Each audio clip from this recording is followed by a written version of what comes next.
What's going on, YouTube, and welcome to episode 1 of the U.S.S. Cerritos tutorial. I'm Zero Elite, and I just want to thank you very much for tuning in to today's video, and if you haven't, please don't forget to hit that like and subscribe button helping me in supporting the channel. I can't thank you enough for that. And this is going to be a multi-part tutorial series, releasing Tuesdays through Fridays. I'm very excited about this. Been talking about doing the Cerritos for a while on Minecraft. And you can see a bit of the finished ship. Well, it's not done, but I wanted to wait until a point where I had most of the outside done where I can take some screenshots. I was actually surprised because I didn't think I was going to be able to get this done in time to get this tutorial out on Tuesday. I thought I was going to have to push it back a couple of days, but I was able to push through and get what I needed to get done in order to finish this thing. So let's go ahead and jump right into it because we got kind of a long video today, about 40 minutes or so, even though I don't think it'll end up being just about that, because I'm going to skip ahead a little bit here and there. But yeah, you can see this is what we're going to be building today. And I think all in all, she came out fantastic. This ship had its own set of challenges, specifically with the lower hull, the pylons that hold the lower hull onto the engines. And then also I had some issues with the transition on the lines on the upper hull here towards the back. But I was able to get around it. It just took me a little while to get it right. I'm pretty happy with it. I even love the elongated windows that it's got going along the border of the ship. I think it came out very clean. And only thing I'm not happy with is the very front of the engines. I want to kind of rework those. I mean, I could leave them alone, but anyway, let's go ahead and jump right into this. And let me back up just a hair. You're going to want to go on Google, and we're going to do a search for a couple of things here. First, you're going to want to do your screenshots and find as many screenshots as you possibly can of the U.S.S. Cerritos. The more pictures that you can find, both the inside and out, the more detailed your ship is going to come out. And then you're also going to do a search and type in on Google U.S.S. Cerritos 3D model. You're really going to want a 3D model to work off of, and this is going to help you to flesh out certain areas on your ship, which we'll get into, but this is something that I use, so I'm, again, just telling you some of the things that I use to help bring my ships together. Lastly, one of the most important things on Google you're going to want to do is search for a pixel circle generator. And we're going to start this thing off, and on our width and height, we're going to type in 135 by 135.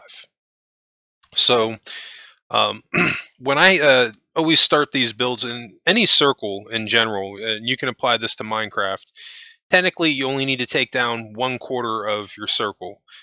So if you imagine that your circle is cut into 4 pieces, so in this case, if we cut a piece right here, or if we just did a giant X, it would cut it into 4 pieces. So really, this is all you need right here to start your circle. And technically, you don't even need that. You only need half of that. So if you cut that in half again, you only need this half going up to actually take that down. And you can repeat that process multiple times until you get all the way around to do your circle. So I've got my screenshots, and I'm ready to go. So I'm going to go ahead and jump right into this, and we're going to start building this thing out. I've already taken the liberty to build up high enough off the ground to start this thing out. And this is something I suggest doing too. You want to make sure that you're high enough off the ground that your build is not going to hit the ground and then you're SOL. So definitely take that into consideration. One of the other things I'd like to suggest doing on your builds early on, and this is something that you're going to apply to your whole build, and you won't hear me say it all the time, but definitely keep this in mind, that if you're making a change on one side and it's the same on the other side, repeat that process, because it's going to help you to keep your ship more accurate. So everything that we're doing on the right side of our circle that we're starting out, in just a moment, we're going to shoot over to the left side and repeat the same process again, just to keep us consistent. Now, I think what I'll do here is we'll go through and I'll build about half of this in real time, and then I'll skip forward a little bit so you can see how I actually do this. But this pattern, if you just typed in those dimensions on your pixel circle, you should have the same exact one that I do. And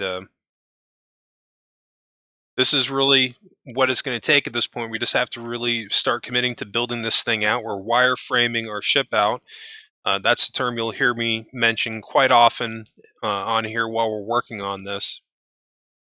And we're starting with our saucer for several reasons, because on the Cerritos specifically, this is really the bulk of the ship.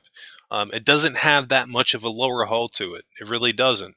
Um, so uh, we're going to be focusing most of our time on the saucer, but um, in any Starfleet ship, your saucer dictates your scale of it entirely.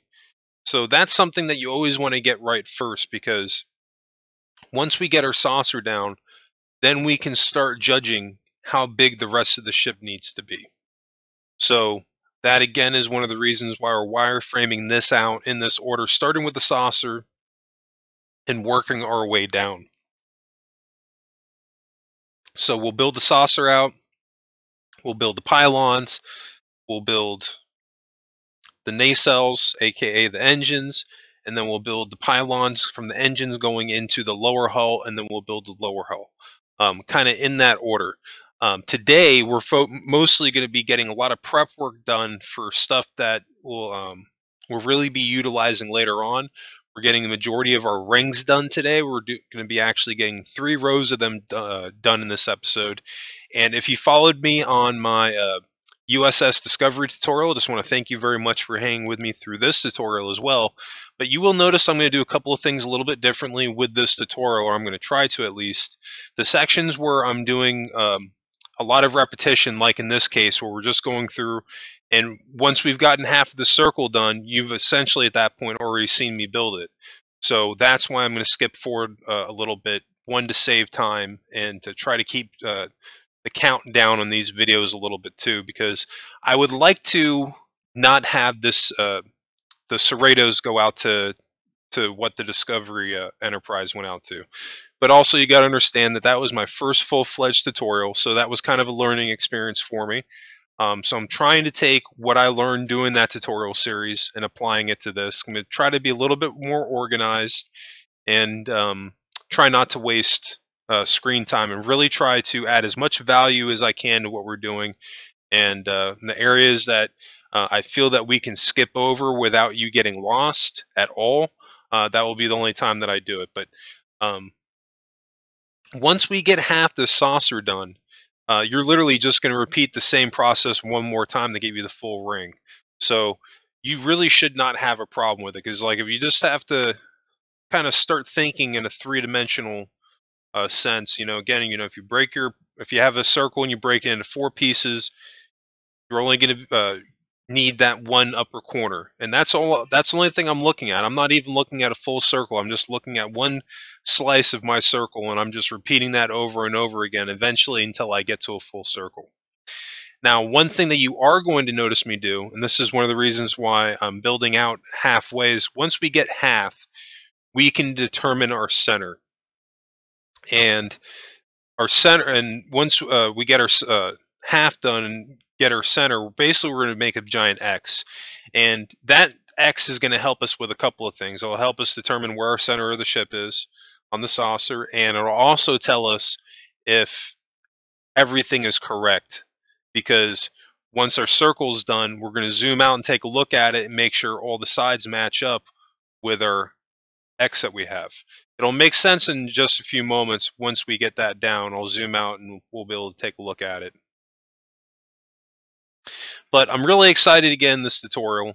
I've been talking about doing the Cerritos for quite some time now, and I've got some really cool stuff coming up for you guys. I'm definitely planning on doing the Enterprise D. If you're excited about the Enterprise D and even this tutorial, let me know how you feel about it. Let me know some of the things that you're excited to see me build on Minecraft. I'd definitely love to hear from you. Also, I've been following Star Trek Discovery. Season 3 is out right now, and I gotta tell you, I wasn't crazy about where the show started, but last week's episode, I don't want to say that they won me over, but they're going in the right direction. And I'm not going to go too heavy into spoilers if you haven't seen the show, but um, I would assume at this point, and this is a minor spoiler, if you don't want to hear this, mute the thing for a moment. But um, then the Discovery gets a refit, and I love kind of how they work that into the show. And long story short, at one point or another, I am going to build the U.S.S. Discovery A. I'm looking forward to that. I don't know if it's going to happen immediately after the Enterprise D. I want to wait until they get some enough screenshots out that I have more than like 5 that I can look at to get some like really good detail in. But I really would like to do that because I've had some people ask me about building the Discovery in a tutorial. Um, and even I've had some people ask me about refitting the one that I currently have. And I was like, well, since I've already done it, I don't know if I'd refit it because I've had people asking for that tutorial. So maybe I can take this opportunity just to rebuild it again. So if that's something that you want to see me do, let me know in the comments section. I definitely would love to hear from you. So anyway, getting back in a little bit what we got going on here. You say I already completed my half, and while I was talking over what I had going on, I made my X in the dead center of each line of the gaps, and I'm going to fast forward. Oh no, I don't necessarily need to. We can zoom out just a little bit here. So directly in the middle here, your very far back bar is where you need to put your line, and that's going to help us to keep this whole thing accurate.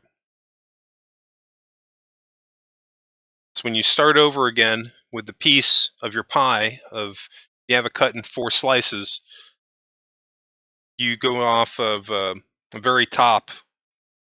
That's essentially half. So you'd have, now try to imagine this in your mind now. If you have 2 slices side by side, X is literally going down in the middle. So that's kind of where I'm able to envision like getting that in there. I don't have the number right off the top of my head how many that was, but you want to count that out, and the odd number out will be your dead center. I'll have to do another line here, and we're going to scoot forward just a little bit.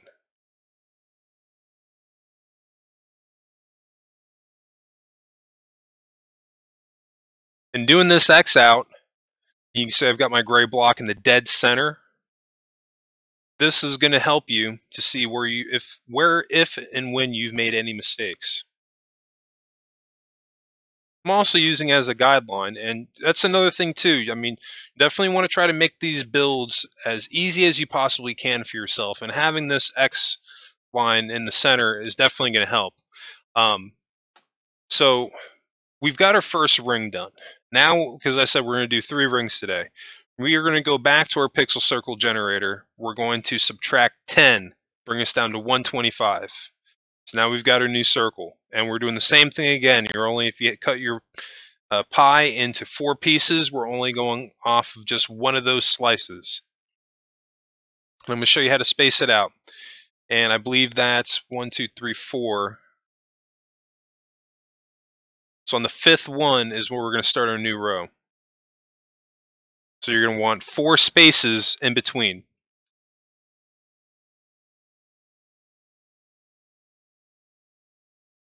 If you have the 4 spaces in between, you should be perfect.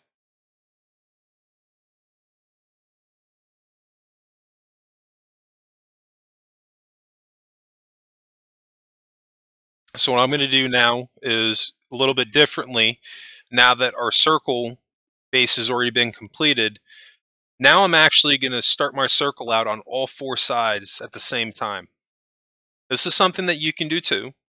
You can do it out. I mean, I'm not going to lie, this is kind of, a lot of times I will do this just to keep myself more accurate, but if you're the type of person that you don't have to repeat that same process again just to save yourself, I mean, you don't have to follow this step, but still I would recommend it because at the end of the day, we're human and somewhere you're going to make a mistake. I'm only saying that because I make mistakes. And it's inevitably going to happen no matter how much you prep for it. Even following these steps, there's still going to be a mistake here, there's still going to be a mistake there. But when we start taking all these steps, of doing one thing on one side and do it on the other, going back and checking our work, We're going off of our circle pixel circle grid. So we're really trying to apply as many things as we can to keep us accurate, but somewhere it'll happen. But when that happens, I mean, you could either leave it alone if it's a minor issue or go back and change it. I'm the type of person that if I find a mistake, more than likely I'm going to change it. I might not change it away, but eventually the OCD will kick in and it'll keep bothering me until I really go back and fix it. So now we're just literally going to be repeating the same step again for our circle. Now, I'm not going to make you watch this whole thing.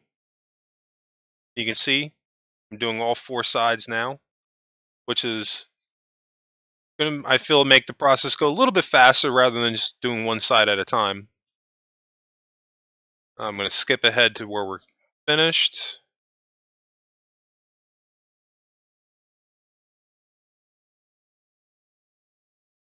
And now you should end up with something that looks exactly like this.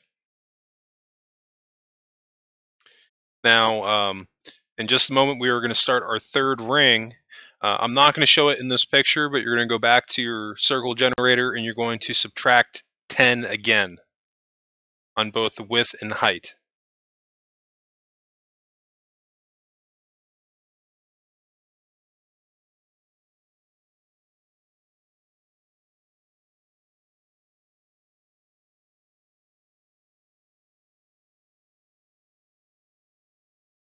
And I'll show you how to space that out.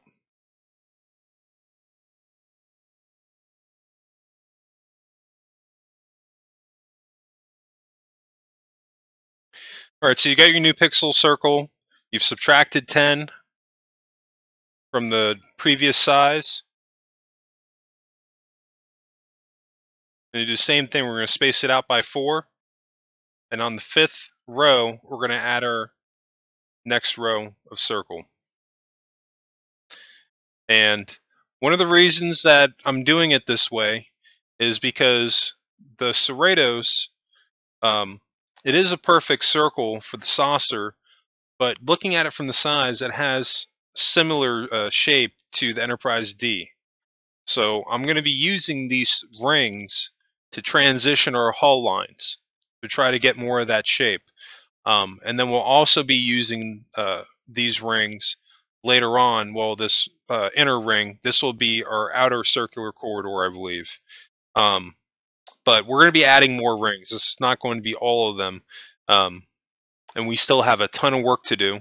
Fortunately, this is going to be all that we're going to get done today between these 3 rings. But believe it or not, I mean, we've gotten quite a bit done already. It doesn't seem like it, but these steps are vital. And I've always found that when I've done these ships that the rings take the longest to do. Because it's not something that you can really wing it. I mean, you can, like, if you're dealing with like a small circle, and if you can make a large circle without looking at a pixel circle generator, you are probably a genius, and you might want to apply for MIT or something like that, because that's pretty impressive. But for the rest of us that can't make something like that perfectly off the top of our head, the pixel circle generator is where it's at. It's going to help us to make this thing come out as awesome as it possibly can.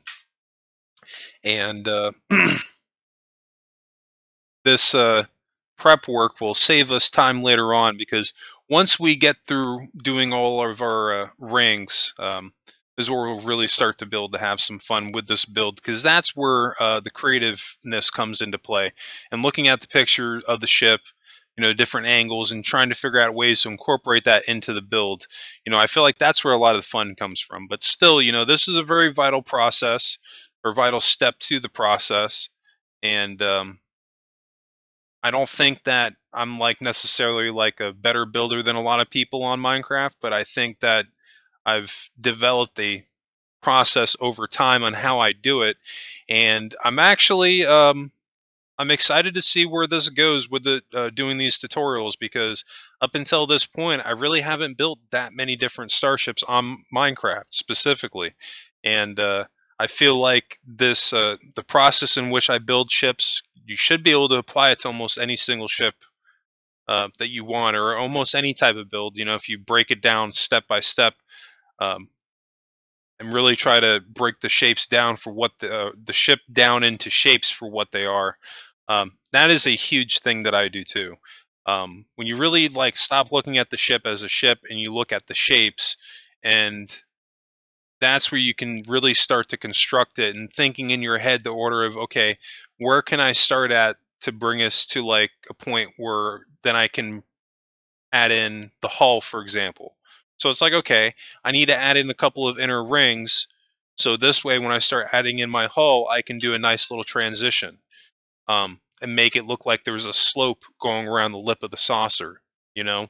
But then again, with the Cerritos, the lip, it's got kind of a long lip on it going all the way around the edge of the ship because um, along that lip, it actually has like those elongated windows.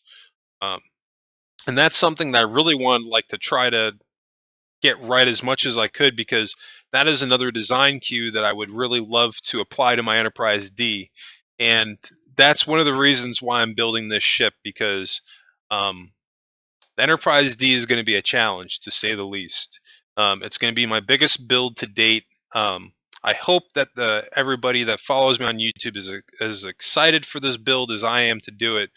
But it's gonna take some work to get that thing done, and I'm really hoping that from doing this Cerritos that I'll have gotten what I need out of it. I think I will. You know, I looked at a bunch of other ships, and I felt like this was the most relevant and beneficial ship that I could do because Star Trek Lower Decks is a show that's out currently. It's relevant. It's current today, and also it applies to the Enterprise D. And I think even though the Enterprise D is old, I do see this all the time that people will try to make a large or a larger scale Enterprise D, but there's nothing on the internet as far as how to do it. So I'm hoping that these tutorials that I've decided to do are successful. And if you're enjoying them, let me know in the comments section. I'd love to hear from you. And again, you know, I'd love to hear your thoughts of Star Trek Discovery Season 3, how you feel the time jump is worked out for them. Do you like the new Starfleet? Do you like the new U.S.S. Voyager A? What are your thoughts on it? Um, now that I have a second to talk about, is we're literally just repeating the same process over again. Um, I was really surprised with what they did with the Discovery. I'm not gonna lie, when I first saw the episode, I completely missed that it they gave a they added the A to the registration number. I did not catch that. So I questioned if they did like a really, really heavy extensive refit to the point of that they could classify it as a second rendition, or do they just have like the technology where they like replicated like the base of their ship, you know, and just like upgraded the crap out of it? I don't know, but regardless, I like where they went with it. I'm not gonna lie, I never disliked how Discovery, the ship itself, looked. I had other issues with the show, but the ship design wasn't one of them. But I will say that the changes that they made to it, um, I thought they were pretty cool. I think the only thing that I wasn't crazy about was the floating engines. Um, I can get past them being floating, but I tell you what made no sense to me, and I'm shocked that nobody noticed it. So, and this is a minor spoiler. If you don't want to hear this, mute this. But on season 3, we find out that all the dilithium in the universe has been burned in the future. So all the starships in Starfleet, they do not have warp capability. So if they don't have warp capability, then why does every single ship in their fleet have floating warp engines attached to them? That they can't use them. I didn't understand that. But I don't know. I know that that's a problem that the show has. You know, it's not the most canon accurate show, but nonetheless, I mean, I think that they tried, and I'm really looking forward to see where they go with it. I've been saying this at least that with Star Trek Discovery, they should have done this in episode 1 of season 1. They should have went 3,000 years into the future from Star Trek TNG. I think that would have, or 900 years, whatever it is. They should have done that from season 1. If they did that from season 1, I think they would have. The writers would have been a lot happier because you can tell that they wanted to do their own thing and they didn't want to do like a prequel show. Um, but at the same time, I'm glad that we got it because we got season 2 out of it, and Pike's Enterprise and that new show Strange New Worlds that's coming out, which I can't wait for that. I'm really excited for it. But no, let me know what your thoughts are of Star Trek Discovery so far, and if you like the new Discovery and would like to see me build it, definitely love to hear from you. But we are slowly working our way down to the end of this build here, or end of today's episode. Shouldn't say the end of this build because this is going to be an ongoing series. I don't know how many episodes it's going to go into, but I can already tell you that I've got 70 screen captures that I made while I was building this thing, and that's what I have as of today.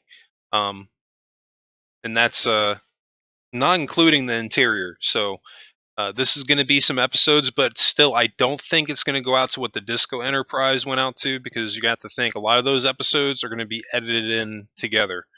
And I'm going to try not to get too repetitive and skip over the mundane stuff. Even though I'm not doing it in the moment, and that's only so that we have something that we can focus on while we're talking about nerd-related stuff and future builds and all sorts of stuff. Trying to get kind of like a podcast feel going while I'm doing these tutorials, unless it's something that it's vital that I'm talking about. With something like this, I feel that I can talk about a couple other things either related to my YouTube channel or the shows, and it still be relevant. So if you appreciate that and the slight shift in commentary, let me know your thoughts on that. I definitely would love to hear from you.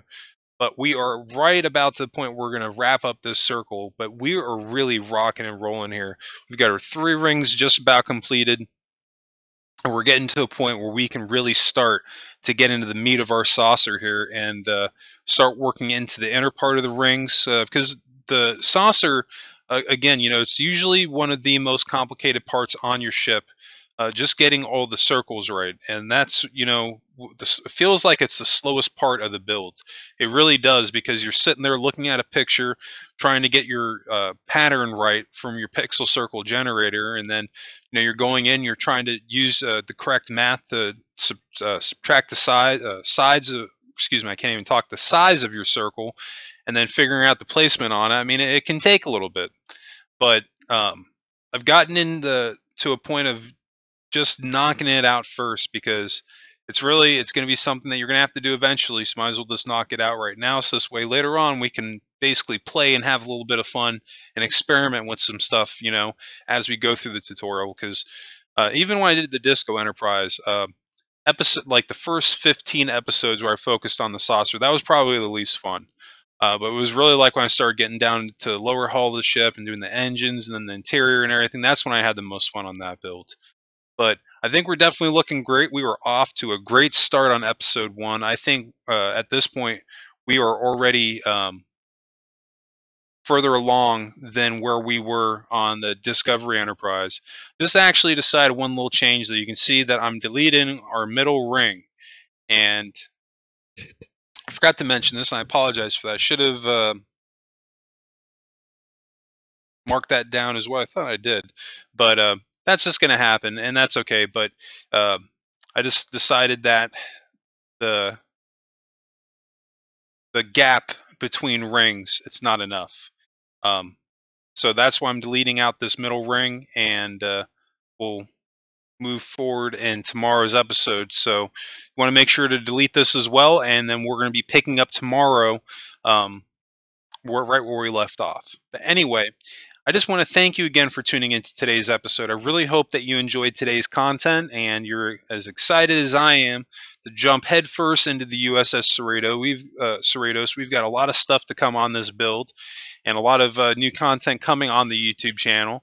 And in fact, you can always catch my new Minecraft episodes focusing on the U.S.S. Cerritos Tuesdays through Fridays. And you can also catch my Starship Evo builds right now, focusing on the U.S.S. Revengeance on Mondays. Anyway, that's going to wrap it up for me. Just want to thank you again for tuning in. I hope everybody has a happy and safe week, and I will catch you on the next episode.